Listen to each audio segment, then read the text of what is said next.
¿Sabes qué es lo más trágico que puede pasarle a un ser humano? No es perder dinero, no es quedarse sin trabajo, no es ni siquiera perder la salud. Lo más trágico es cuando alguien endurece tanto su corazón que ya no puede sentir la voz de Dios llamándolo. La Biblia nos cuenta en Éxodo capítulo 7, versículo 13, algo que me pone los pelos de punta cada vez que lo leo. Dice así: «Pero el corazón de Faraón se endureció y no los escuchó, como Jehová había dicho». Fíjate bien en esto, hermano. No dice que Dios endureció el corazón de Faraón desde el principio. Dice que el corazón de Faraón se endureció. ¿Qué significa esto? Significa que hay personas que, deliberadamente, conscientemente, van tomando decisiones que poco a poco van endureciendo su corazón. Es como cuando tienes una herida y en lugar de cuidarla, la sigues lastimando hasta que se forma una costra tan dura que ya no sientes nada. Yo me acuerdo de una conversación que tuve hace algunos años con un hombre que había sido cristiano. Me dijo algo que me marcó para toda la vida. «Rodrigo, yo antes sentía cuando Dios me hablaba, pero ya no siento nada. Es como si hubiera un muro entre Dios y yo». Ese hombre había tomado tantas decisiones contrarias a la voluntad divina que su corazón se había endurecido como una piedra. La Escritura nos advierte sobre esto en Hebreos capítulo 3, versículo 15. Mientras se dice: «Si oyereis hoy su voz, no endurezcáis vuestros corazones, como en la provocación». ¿Ves la urgencia de estas palabras? Si oyereis hoy, no mañana, no la próxima semana, hoy. El proceso de endurecimiento del corazón es gradual, hermano. Nadie se levanta una mañana y decide: «Hoy voy a endurecer mi corazón contra Dios». No, es un proceso que comienza con pequeñas desobediencias, pequeñas rebeldías, pequeñas decisiones de darle la espalda a la voz del Espíritu Santo. Primero, la persona escucha la voz de Dios, pero decide ignorarla. Después veré eso, dice. Luego, cuando Dios vuelve a hablarle, la voz ya no suena tan clara como antes. ¿Será realmente Dios quien me está hablando?, logra pregunta. Después de un tiempo, la voz divina se vuelve apenas un susurro, y finalmente, silencio total. ¿Sabes qué es lo más terrible de todo esto? Que llega un momento en que la persona ya no puede arrepentirse, no porque Dios no quiera perdonarla, sino porque su corazón se ha vuelto incapaz de sentir arrepentimiento genuino. Es como si el músculo del arrepentimiento se hubiera atrofiado por falta de uso. En 1 de Samuel, capítulo 15, versículo 23, encontramos estas palabras poderosas: «Porque como pecado de adivinación es la rebelión, y como ídolos e idolatría la obstinación».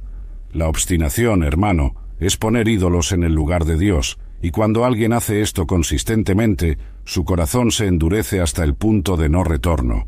Este es el primer tipo de persona que Dios no puede salvar, aquella que ha endurecido deliberadamente su corazón al punto de la insensibilidad espiritual total.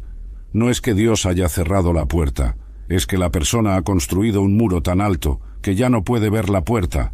2. Los que blasfeman contra el Espíritu Santo. Ahora vamos a hablar de algo que ha causado noches de insomnio a muchos cristianos sinceros. Jesús mismo pronunció estas palabras que nos dan escalofríos en Mateo capítulo 12, versículo 31. «Por tanto os digo, todo pecado y blasfemia será perdonado a los hombres, mas la blasfemia contra el Espíritu no les será perdonada». ¿Te das cuenta de la gravedad de estas palabras? Todo pecado puede ser perdonado, pero existe una excepción, una sola excepción que marca la diferencia entre la salvación y la perdición eterna. Pero antes de que entres en pánico pensando si habrás cometido este pecado, déjame explicarte qué es exactamente blasfemar contra el Espíritu Santo. No es lo que muchos piensan. No es decir una mala palabra cuando te golpeas el dedo del pie. No es tener un mal pensamiento sobre Dios en un momento de desesperación. Fíjate en el contexto de Mateo capítulo 12. Los fariseos acababan de ver a Jesús echar fuera demonios, y en lugar de reconocer que esto era obra del poder divino, dijeron en el versículo 24: «Este no echa fuera los demonios, sino por Beelzebú, príncipe de los demonios». ¿Ves lo que hicieron? Vieron claramente la obra del Espíritu Santo, la reconocieron como algo sobrenatural, pero deliberadamente la atribuyeron a Satanás. Eso, hermano, es blasfemia contra el Espíritu Santo. Es cuando alguien conoce perfectamente la verdad, sabe que algo viene de Dios, pero conscientemente decide llamarlo obra del diablo. Es la perversión más absoluta de la verdad, es tomar la luz y llamarla tinieblas. Yo recuerdo haber leído sobre un teólogo que había estudiado las Escrituras durante décadas. Conocía la Biblia de memoria, había predicado miles de sermones, había visto milagros con sus propios ojos.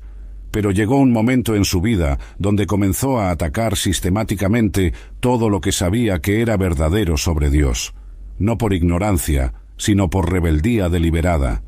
Este hombre comenzó a enseñar que los milagros de Jesús eran trucos, que la resurrección era un mito, que el Espíritu Santo era una invención humana. Pero lo más terrible es que él sabía que estaba mintiendo. En su corazón sabía la verdad, pero había decidido combatirla. En Marcos capítulo 3, versículo 29, Jesús añade algo aún más escalofriante. Pero el que blasfeme contra el Espíritu Santo no tiene jamás perdón, sino que es reo de juicio eterno. ¿Escuchaste eso? No tiene jamás perdón, no dice difícilmente será perdonado o necesitará mucho arrepentimiento, dice jamás. ¿Por qué es tan grave este pecado? Porque el Espíritu Santo es quien nos convence de pecado, quien nos guía al arrepentimiento, quien nos señala a Cristo. Cuando alguien blasfema contra el Espíritu Santo, está cortando la única conexión que tiene con la salvación. Es como si alguien estuviera ahogándose en el mar y cuando llega el salvavidas, en lugar de tomarlo, lo empuja lejos y grita que es una trampa para matarlo. El problema no es que no haya salvación disponible, el problema es que la persona rechaza activamente el único medio de salvación. La diferencia crucial aquí es que este no es un pecado de ignorancia o de debilidad humana, es un pecado de conocimiento absoluto y rechazo deliberado. Es mirar directamente a la cara de Dios y escupirle. Pero aquí viene algo que quiero que entiendas muy bien. Si te preocupa haber cometido este pecado, esa misma preocupación es evidencia de que no lo has cometido. ¿Por qué? Porque quien verdaderamente blasfema contra el Espíritu Santo no siente remordimiento, no siente preocupación, no siente nada.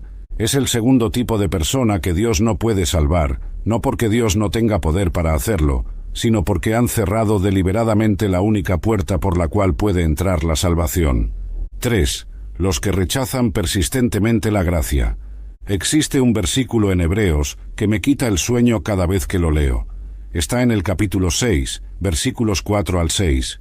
Porque es imposible que los que una vez fueron iluminados y gustaron del don celestial y fueron hechos partícipes del Espíritu Santo, y asimismo gustaron de la buena palabra de Dios y los poderes del siglo venidero, y recayeron, sean otra vez renovados para arrepentimiento.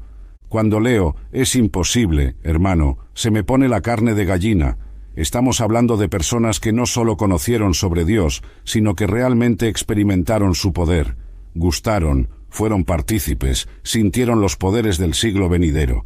¿Te imaginas? Estas son personas que vivieron milagros, que sintieron el fuego del Espíritu Santo en sus corazones, que experimentaron la dulzura de la presencia divina. Pero después de todo eso, deliberadamente se alejaron.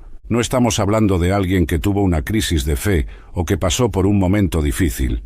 No, estamos hablando de alguien que después de haber probado la gloria celestial, decidió escupirla y caminar en dirección opuesta. Yo conocí a un hombre que había sido pastor durante más de 20 años. Había visto sanidades milagrosas en su ministerio, había sentido la presencia de Dios de maneras que pocos experimentan. Pero llegó un momento en que comenzó a cuestionarlo todo, no con el corazón de quien busca entender más, sino con el corazón de quien busca justificar su alejamiento. Poco a poco, fue rechazando cada experiencia que había tenido con Dios. Los milagros que había visto los explicó como coincidencias. Los momentos de adoración intensa los redujo a emocionalismo. La voz de Dios que había escuchado tantas veces la catalogó como autosugestión. Este hombre no se alejó por ignorancia, se alejó después de haber conocido íntimamente la verdad. Y lo más trágico es que siguió rechazando cada invitación divina que recibía. Cada vez que Dios extendía su mano, él la apartaba con más violencia. En Hebreos capítulo 10, versículo 26, encontramos palabras aún más severas. Porque si pecáremos voluntariamente después de haber recibido el conocimiento de la verdad, ya no queda más sacrificio por los pecados. ¿Entiendes la gravedad de esto? Cuando alguien peca voluntariamente después de haber conocido la verdad completa, Ya no hay más sacrificio disponible.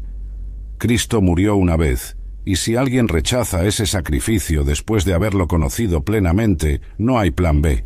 Es como si alguien estuviera en una casa en llamas y los bomberos le gritaran: «Aquí está la escalera, es la única forma de salir». Pero la persona, en lugar de tomar la escalera, la empuja lejos una y otra vez, hasta que finalmente los bomberos ya no pueden hacer nada más. La diferencia entre este tipo de rechazo y otros pecados es la persistencia deliberada. No es fallar una vez o 100 veces por debilidad humana. Es mirar directamente a la gracia de Dios y decir: «No la quiero, no la acepto, no la necesito».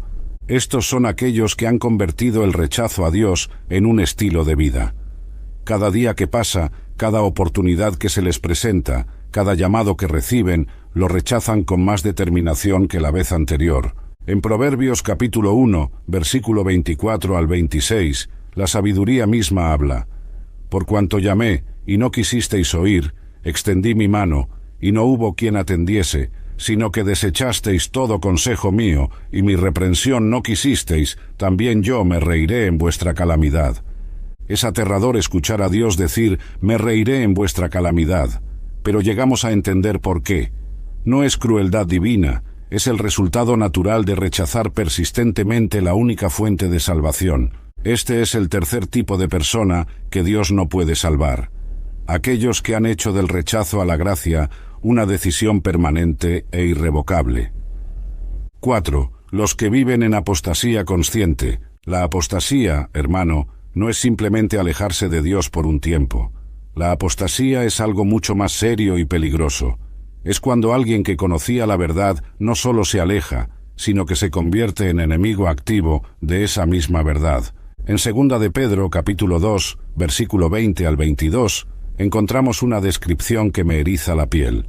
Ciertamente, si habiéndose ellos escapado de las contaminaciones del mundo, por el conocimiento del Señor y Salvador Jesucristo, enredándose otra vez en ellas son vencidos, su postrer estado viene a ser peor que el primero, porque mejor les hubiera sido no haber conocido el camino de la justicia, que después de haberlo conocido, volverse atrás del santo mandamiento que les fue dado. ¿Te das cuenta de lo que está diciendo? Que hay personas para quienes hubiera sido mejor nunca haber conocido la verdad. Eso es escalofriante. Significa que el conocimiento de la verdad, cuando es rechazado deliberadamente, se convierte en mayor condenación. El apóstata no es alguien que simplemente deja de ir a la iglesia o que tiene dudas sobre su fe.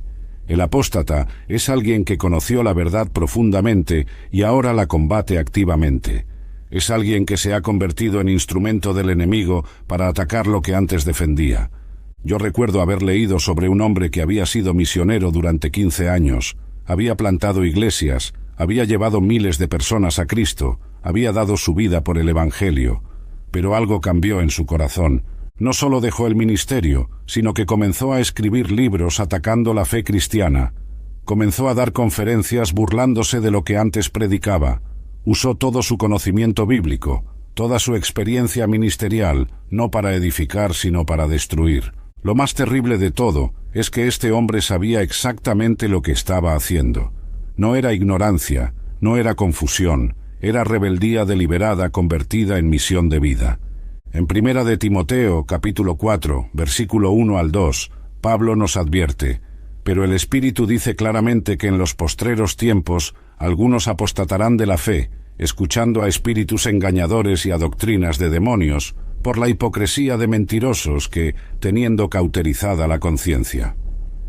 Fíjate en esa expresión, teniendo cauterizada la conciencia. ¿Sabes qué significa? Una conciencia cauterizada es como una herida que ha sido quemada hasta el punto donde ya no hay terminaciones nerviosas. No siente dolor, no siente nada. El apóstata ha quemado su conciencia hasta el punto donde ya no siente remordimiento por atacar la verdad. Puede pararse frente a miles de personas y burlarse de Cristo sin sentir absolutamente nada. Su conciencia está muerta. Pero aquí está lo más aterrador de todo. Según Hebreos capítulo 6, versículo 6, estos apóstatas crucifican de nuevo para sí mismos al Hijo de Dios y le exponen a vituperio. No solo rechazan a Cristo, sino que lo crucifican nuevamente cada vez que atacan la verdad. En Judas, versículo 12 al 13, estos apóstatas son descritos como fieras ondas del mar que espuman su propia vergüenza, estrellas errantes para las cuales está reservada eternamente la oscuridad de las tinieblas. ¿Por qué es tan grave la apostasía? Porque es traición en el nivel más alto. Es como si un soldado no solo desertara del ejército, sino que se uniera al enemigo y usara toda la información que tenía para atacar a sus antiguos compañeros. El problema con el apóstata no es que Dios no pueda perdonarlo. El problema es que el apóstata ha endurecido tanto su corazón que ya no es capaz de arrepentirse genuinamente. Ha convertido el atacar a Dios en su identidad, en su propósito de vida. Este es el cuarto tipo de persona que Dios no puede salvar. No porque no haya gracia suficiente, sino porque han elegido convertirse en enemigos activos de esa gracia. 5. Los que persiguen activamente la verdad divina. Ahora vamos a hablar de algo que va a sorprenderte, hermano. Estamos acostumbrados a pensar que perseguir significa buscar intensamente, pero en este contexto, perseguir significa atacar, hostigar, combatir. Estamos hablando de personas que han hecho de combatir la verdad divina su misión de vida. En Hechos capítulo 26, versículo 14 al 15, Pablo relata las palabras que Cristo le dirigió en el camino a Damasco. Y habiendo caído todos nosotros en tierra, oí una voz que me hablaba y decía en lengua hebrea: Saulo, Saulo, ¿por qué me persigues? Dura cosa te es dar coces contra el aguijón. Es interesante que Jesús no le dijo: ¿por qué persigues a mis seguidores?, sino: ¿por qué me persigues? Cuando alguien ataca deliberadamente a los que llevan la verdad divina, está atacando a Cristo mismo. Pablo fue perseguidor antes de ser apóstol, pero hay una diferencia crucial. Pablo perseguía por ignorancia.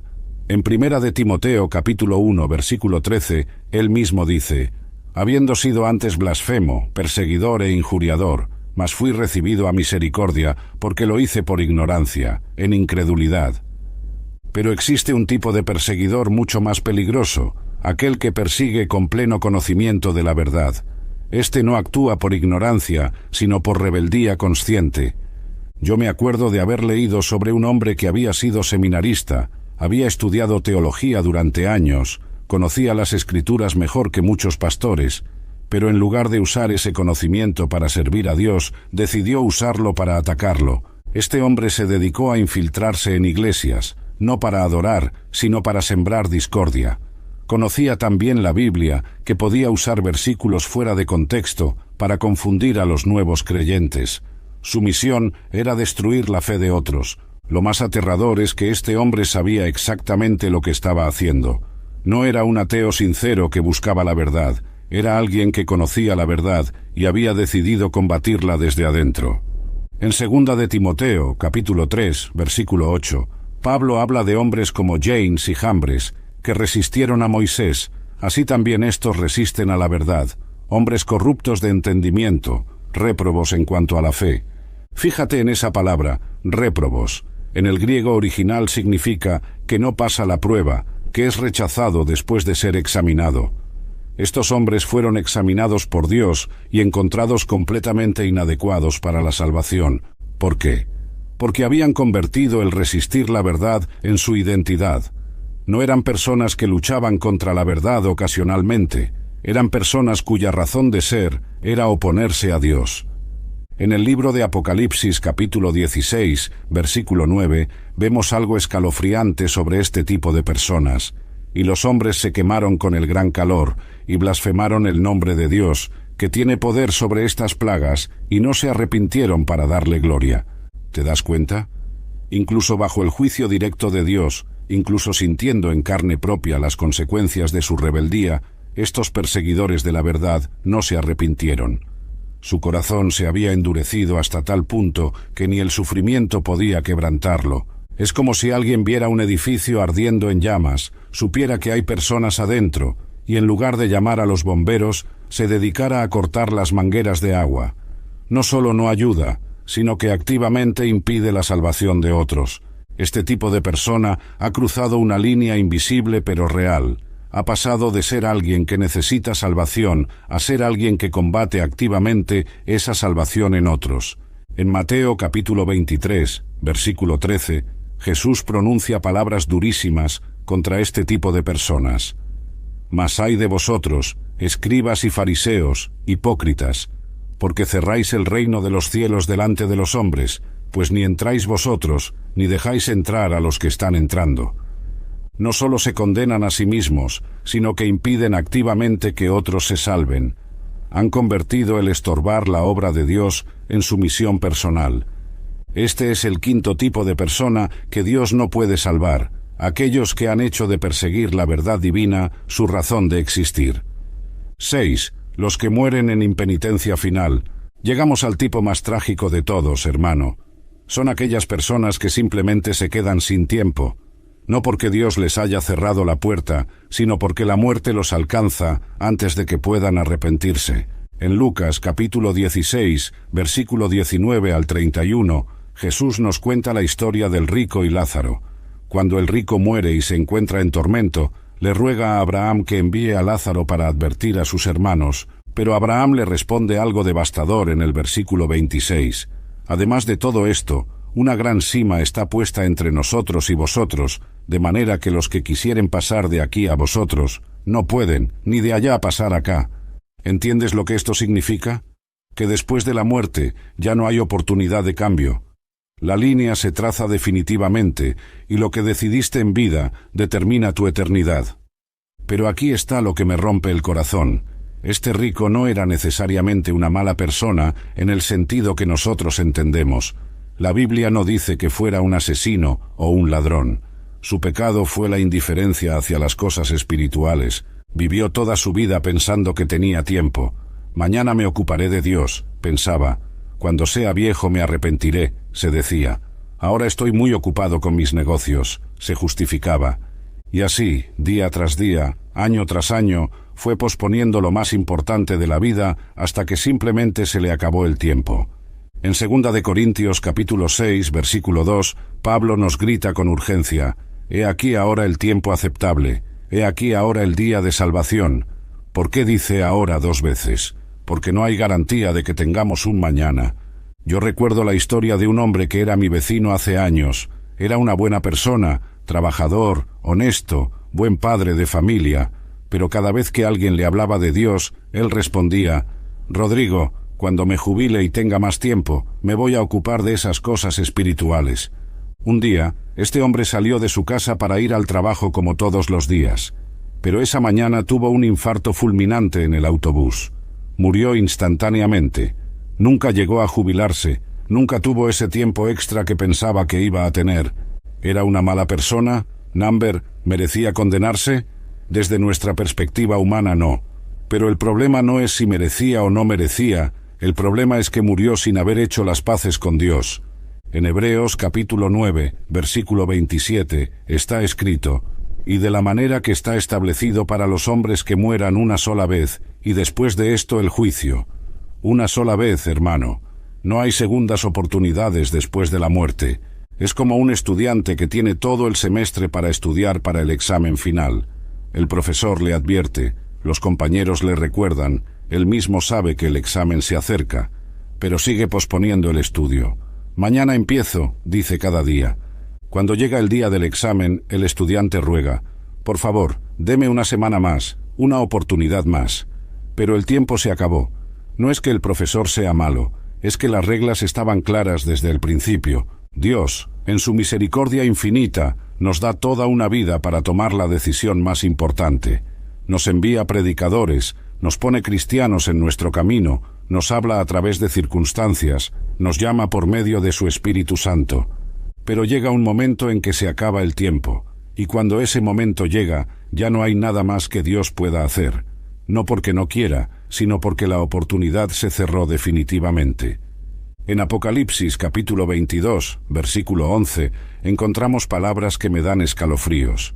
«El que es injusto, sea injusto todavía, y el que es inmundo, sea inmundo todavía, y el que es justo, practique la justicia todavía, y el que es santo, santifíquese todavía».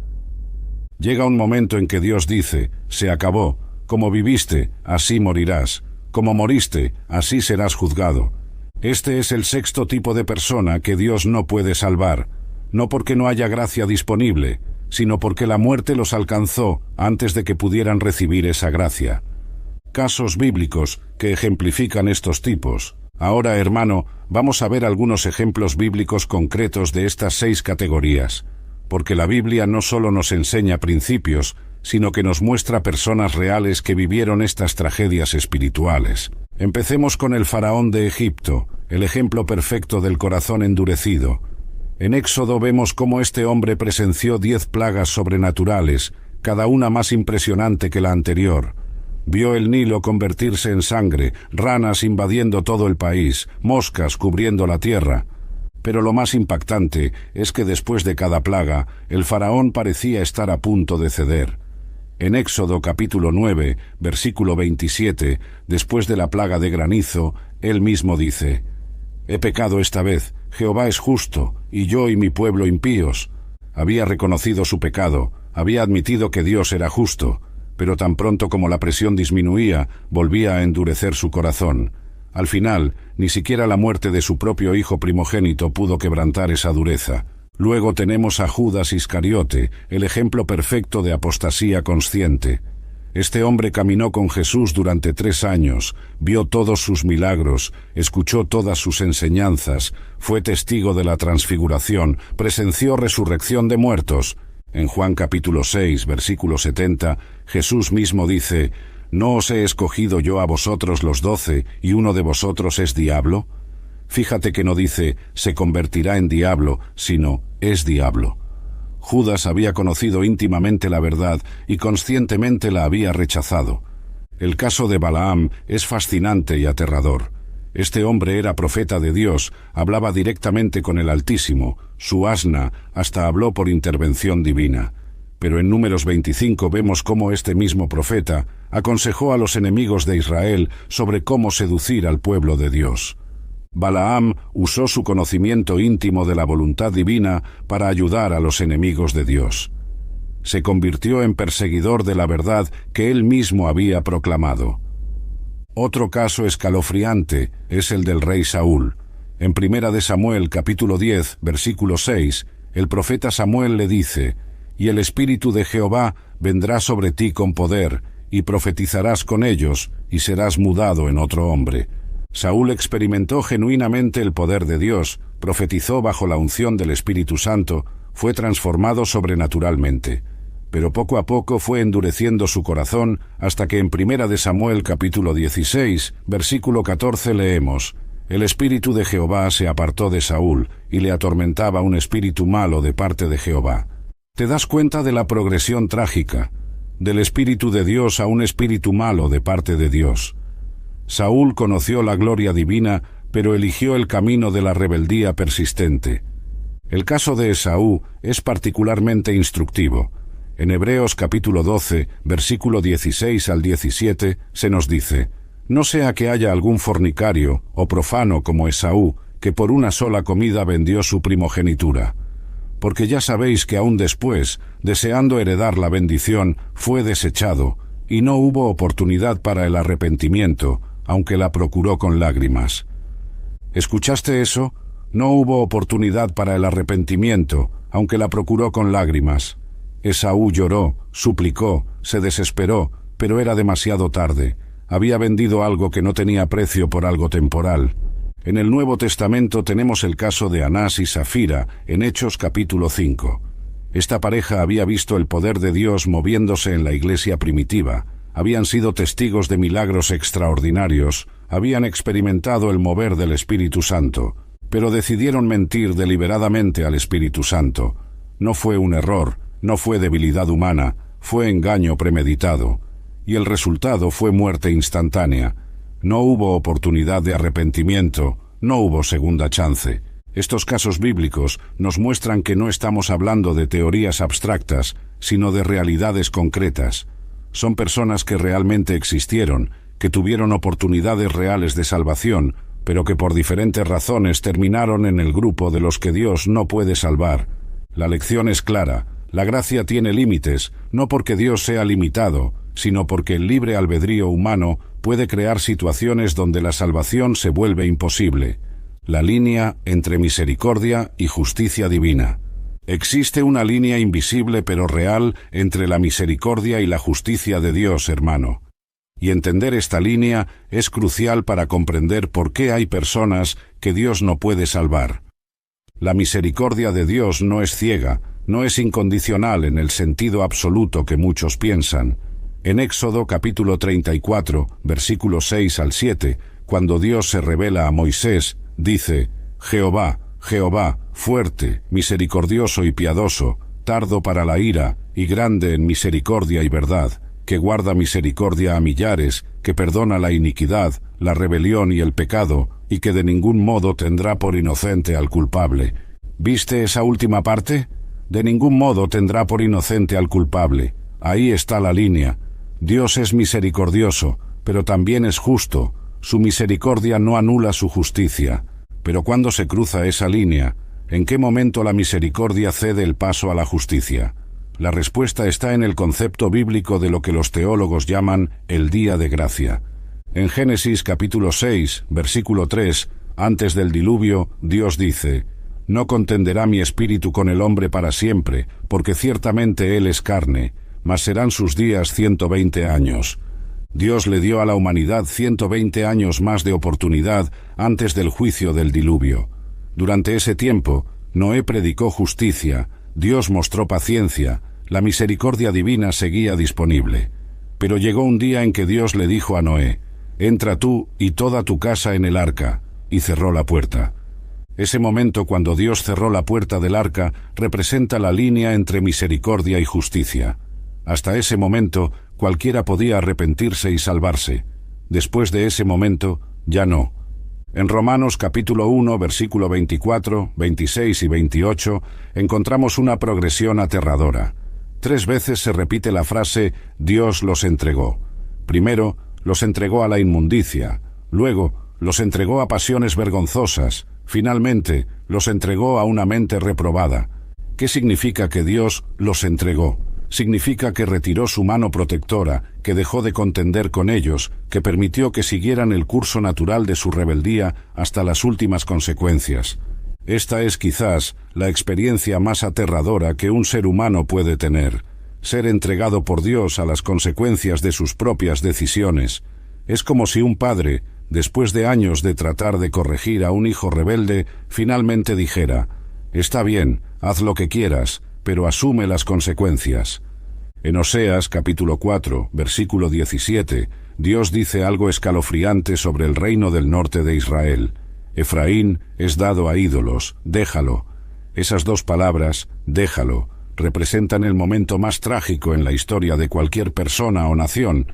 Pero aquí está lo que necesitas entender: Dios no cruza esa línea arbitrariamente. En 2 de Pedro capítulo 3, versículo 9, se nos dice que Dios es paciente para con nosotros, no queriendo que ninguno perezca, sino que todos procedan al arrepentimiento. Dios hace todo lo posible por evitar tener que ejercer juicio. Envía profetas, permite circunstancias que nos lleven al arrepentimiento, habla por medio de su Espíritu, nos rodea de personas que pueden testificarnos. En Ezequiel capítulo 33, versículo 11, Dios hace esta declaración solemne: Vivo yo, dice Jehová el Señor, que no quiero la muerte del impío, sino que se vuelva el impío de su camino, y que viva. Volveos, volveos de vuestros malos caminos, ¿por qué moriréis? ¿Escuchas la angustia en la voz de Dios? ¿Sientes el dolor del corazón divino? Dios no disfruta ejerciendo juicio. Cada vez que tiene que entregar a alguien a las consecuencias de su rebeldía, es con el corazón quebrantado. La línea entre misericordia y justicia no es una línea que Dios dibuja caprichosamente. Es una línea que nosotros cruzamos con nuestras decisiones persistentes de rechazar su gracia. Es como alguien que está parado en el borde de un precipicio y Dios le grita: No des un paso más. Pero la persona, en su rebeldía, sigue caminando hacia el borde hasta que finalmente da el paso que la lleva a la caída. Dios no empuja a nadie por el precipicio, pero llega un momento en que retira su mano y permite que las leyes naturales y espirituales sigan su curso. Esta es la tensión más profunda en el carácter de Dios, su deseo de salvar a todos en conflicto con su necesidad de respetar el libre albedrío humano y mantener su justicia. ¿Por qué Dios permite esta situación? Esta es la pregunta que me ha quitado el sueño muchas noches, hermano. Si Dios es todopoderoso, si es amor, si no quiere que nadie perezca, ¿por qué permite que existan personas que Él no puede salvar? ¿No podría simplemente forzar la salvación de todos? La respuesta está en algo que los teólogos llaman el libre albedrío. En Deuteronomio capítulo 30, versículo 19, Dios mismo dice: «A los cielos y a la tierra llamo por testigos hoy contra vosotros, que os he puesto delante la vida y la muerte, la bendición y la maldición. Escoge, pues, la vida, para que vivas tú y tu descendencia». ¿Viste esa palabra? Escoge. Dios nos dio la capacidad de elegir, y esa capacidad es tan sagrada para Él que no la violará ni siquiera para salvarnos, porque un amor forzado no es amor, es violación. Imagínate que decides enamorarte de alguien y esa persona no te corresponde. ¿Podrías drogarla para que se enamore de ti? Técnicamente sí, pero ¿sería amor verdadero? Por supuesto que no. Sería manipulación, control, abuso. De la misma manera, Dios podría programarnos para que lo amáramos automáticamente, pero entonces no seríamos seres humanos, seríamos robots. Y el amor de un robot no tiene valor alguno. En Josué capítulo 24, versículo 15, el líder de Israel declara: «Y si mal os parece servir a Jehová, escogeos hoy a quién sirváis, si a los dioses a quienes sirvieron vuestros padres, cuando estuvieron al otro lado del río, o a los dioses de los amorreos en cuya tierra habitáis. Pero yo y mi casa serviremos a Jehová». Dios quiere que lo escojamos libremente, no por obligación. Quiere que nuestro amor sea genuino, no manufacturado. Y para que eso sea posible, debe existir la posibilidad real de rechazarlo. C.S. Lewis escribió algo que me marcó profundamente. Dios no puede dar paz y felicidad aparte de Él mismo, porque no existen, no hay tal cosa. En otras palabras, la salvación no es algo que Dios tiene en su bolsillo, que puede darnos a la fuerza. La salvación es Él mismo. Si alguien rechaza persistentemente a Dios, está rechazando la salvación misma. No porque Dios sea vengativo, sino porque Dios es la fuente de toda vida, paz, gozo y salvación. Separarse de Él es separarse de todo lo bueno.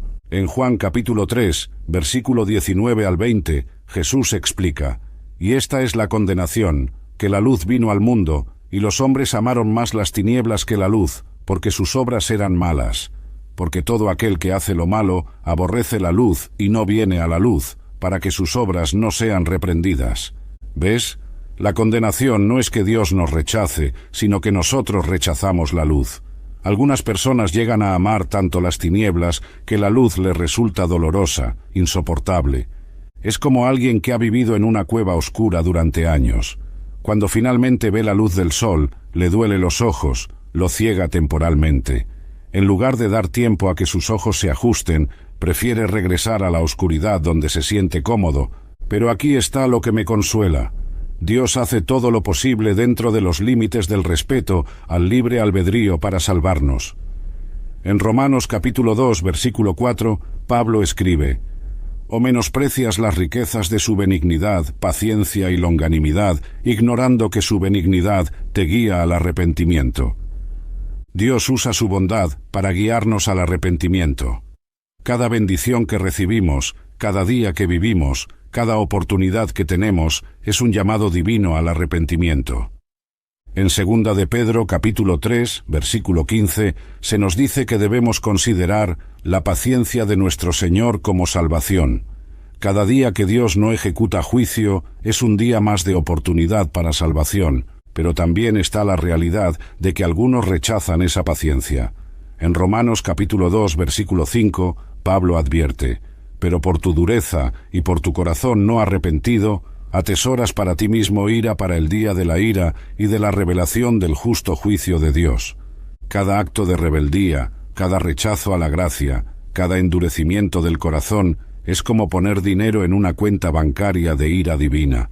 No porque Dios sea vengativo, sino porque la justicia demanda equilibrio. Al final, hermano, Dios permite que existan personas que Él no puede salvar porque valorar el libre albedrío humano más que su propio deseo de salvarnos a todos. Y eso, paradójicamente, es prueba de su amor supremo por nosotros. Llegamos al final de este estudio, hermano. y sé que puede haberte dejado con el corazón pesado. Hablar de personas que Dios no puede salvar es como caminar por un cementerio de almas, es contemplar la tragedia espiritual más grande que puede existir. Pero antes de que cerremos este tema, quiero que entiendas algo fundamental.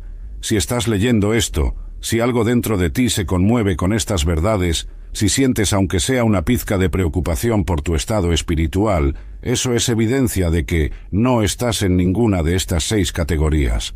¿Por qué puedo decir esto con tanta confianza? Porque una de las características de todos estos tipos de personas que Dios no puede salvar es la insensibilidad espiritual total.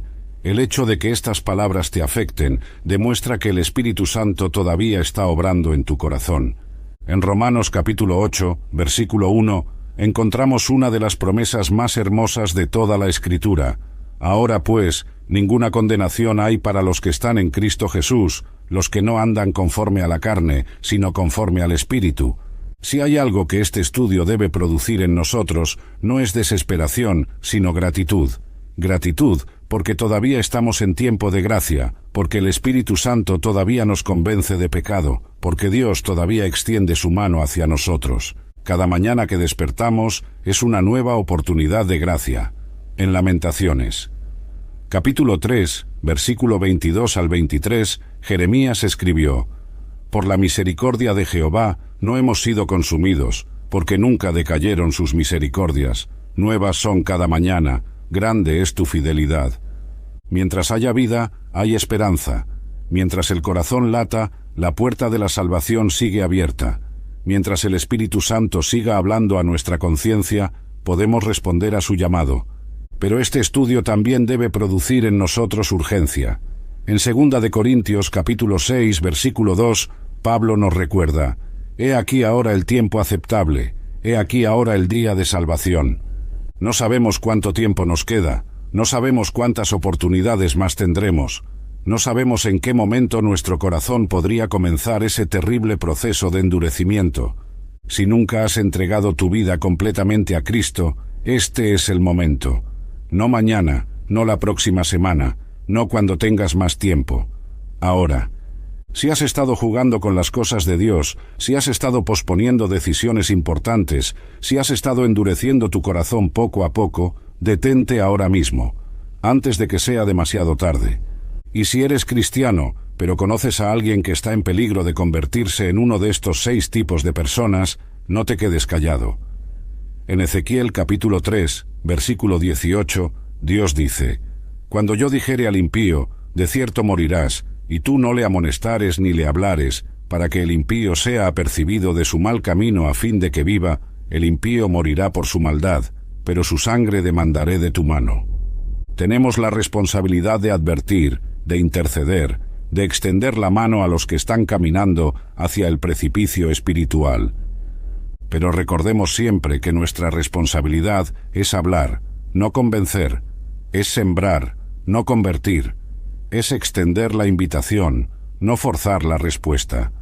Al final, cada persona tiene que decidir por sí misma si acepta o rechaza la gracia de Dios. Nuestra parte es asegurarnos de que escuchen el mensaje claramente. En 1 de Timoteo, capítulo 2, versículo 3 al 4, se nos recuerda que Dios quiere que todos los hombres sean salvos y vengan al conocimiento de la verdad. Ese sigue siendo el deseo del corazón de Dios. Pero también debemos recordar que el amor verdadero respeta las decisiones del ser amado, incluso cuando esas decisiones rompen el corazón del que ama. Que este estudio nos motive no al miedo, sino a la gratitud, no a la desesperación, sino a la urgencia, no al juicio, sino a la compasión por los perdidos. Y que nunca olvidemos que mientras hay vida, hay esperanza. Mientras Dios es Dios, su misericordia sigue disponible para todo aquel que la busque con corazón sincero. Que la gracia del Señor Jesucristo, el amor de Dios Padre y la comunión del Espíritu Santo sean con todos nosotros. Amén.